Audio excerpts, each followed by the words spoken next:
ಆತ್ಮೀಯ H16 news ವೀಕ್ಷಕರೇ, ನಾನು ನಿಮ್ಮವ MI ಅಥವಾ ಮಲ್ಲಪ್ಪ ಜೋತಾರ. ಆತ್ಮೀಯರೇ, ಲಂಚ ಇಲ್ಲದ ನೌಕರಿ ಕೊಟ್ಟಿದ್ದೀವಿ, ಕೆಲಸ ಕೊಟ್ಟಿದ್ದೀವಿ ಅಂಥೇಳಿ ಇವತ್ತು ನಮ್ಮ ಸಿದ್ದರಾಮಯ್ಯ ಸರ್ಕಾರ ಘೋಷಣೆ ಮಾಡ್ತಾ ಇದೆ.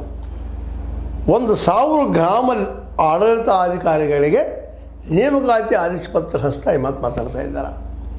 1,000 ಜನ ಇವತ್ತು ಆಡಳಿತಾಧಿಕಾರಿ ಗ್ರಾಮದ ಆಯ್ಕೆ ಆಗಿದ್ದಾರೆ, ಮಾಡಿದ್ದಾರೆ. ಎಕ್ಸಾಮ್ ಪ್ರಾಮಾಣಿಕವಾಗಿ ನಡೆಸೀವಿ, ಅಲ್ಲೇ ಯಾರು ಶಿಫಾರಸು ನಡೆದಂಗೆ ನೋಡ್ಕೊಂಡಿವಿ ಅನ್ನೋಷ್ಟು ಮಾಡಿ ಮಾತಾಡ್ತಾ ಇದ್ದಾರೆ.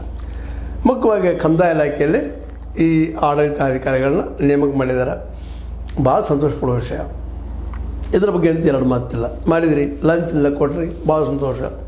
ಅವ್ರಿಗೆ ಲಂಚ ತೊಗೊಳ್ಳೋದು ಕೆಲಸ ಮಾಡಬೇಕಾಗಿದ್ದು ಅವ್ರ ಕರ್ತವ್ಯ, ಕರ್ಮ, ಧರ್ಮ. ಇದನ್ನು ಅವರು ನೆನಪಿಟ್ಕೋಬೇಕಾಗ್ಯದ.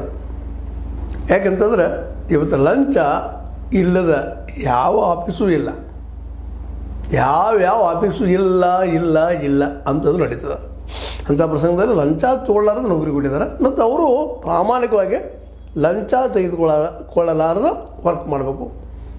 ಜನರ ಕೆಲಸ ಅಥವಾ ಸಮಾಜದ ಕೆಲಸ ಅಥವಾ ನಾಗರಿಕರ ಕೆಲಸ, ದೇವರ ಕೆಲಸ ಅಂಥದ್ದು ಮಾಡಬೇಕು ಅಂತೇಳಿ ಸಿದ್ದರಾಮಯ್ಯನವರು ವಾರ್ನಿಂಗ್ ಮಾಡಿದ್ದಾರೆ. ಅಡ್ಡಿಲ್ಲ, ಒಳ್ಳೆಯ ಕೆಲಸ ಮಾಡಿದೆ ಸಿದ್ದರಾಮಯ್ಯನವರ. ಇದೇ ರೀತಿ ನೀವು KPSC ಆಗ್ತಿದ್ವಲ್ರಿ, ದೊಡ್ಡ ಪ್ರಶ್ನೆ ಇದೆ. KPSC ಆಯ್ಕೆ ಆಗಿರ್ಬೋದು, KPSC ಅಂತ ಗೊತ್ತಾಗ್ಬಿಡ್ತು ನಿಮಗೆ. ತಹಶೀಲ್ದಾರ್ಗಳಾಗಿರ್ಬೋದು, DYSPಗಳಾಗಿರ್ಬೋದು, ಮತ್ತೊಂದು ಪೋಸ್ಟ್ ಆಗಿರ್ಬೋದು, ಇನ್ನೊಂದು ಪೋಸ್ಟ್ ಆಗಿರ್ಬೋದು, ಇವೆಲ್ಲ ಇಲಾಖೆ ಅಂತ ಇವತ್ತು ಗಬ್ಬೆದ್ದು ಹೋಗಿದಾವೆ ಲಂಚಾವತಾರಗಳಿಂದ. ಈವನ್ AE ಅಂತೀವಿ ನಾವು, ಈ PDOಗಳು ಅಂತ ಹೇಳ್ತೀವಿ, ಮತ್ತೊಂದು ಹೇಳ್ತೀವಿ, ಇಂಥ ತಲಾಟಿಗಳ ಬಗ್ಗೆ ಹೇಳ್ತೀವಿ. ಎಲ್ಲ ಕಡೆ ರೀ ಕಂದಾಯ ಇಲಾಖೆ ಅಂದರೆ ಭ್ರಷ್ಟರ ಕೂಟ ಅನ್ನೋದು. PWD ಭ್ರಷ್ಟರ ಕೂಟ. ಯಾವ ಡಿಪಾರ್ಟ್ಮೆಂಟ್ ತೋರಿ, ಶಿಕ್ಷಣ ಇಲಾಖೆ ಅಲ್ಲಿ ಅದು AEO ಆಗಿರ್ಬೋದು, DDP ಆಗಿರ್ಬೋದು, ಜಾಯಿಂಟ್ ಡೈರೆಕ್ಟರ್ ಆಗಿರ್ಬೋದು, ಎಲ್ಲರೂ ಕೈ ಚಾಚವರು. ಪಗಾರ ಇದ್ದು ಇದಿಲ್ಲ, ಸಂಬಳ ಇದ್ದು ಆ ಕೈ ಚಾಚೋದು ಮತ್ತು ನಮ್ಮಂಥವ್ರು ಕೆಲವು ಪತ್ರಕರ್ತರು ಬೆನ್ನ ಹಚ್ಚಿರ್ತಾರೆ. ಅದರಿಂದ ಲಂಚ ಮೊಟ್ಟು ಕೊಡ್ರಿ ಅಂತೇಳಿ ಬರಿತೀವಿ ರೀ ಅಂತೆ. ಇದು ಇವತ್ತು ನಡೀತಾ ಇದು ವ್ಯವಸ್ಥೆ ಭಾಗಗಳು.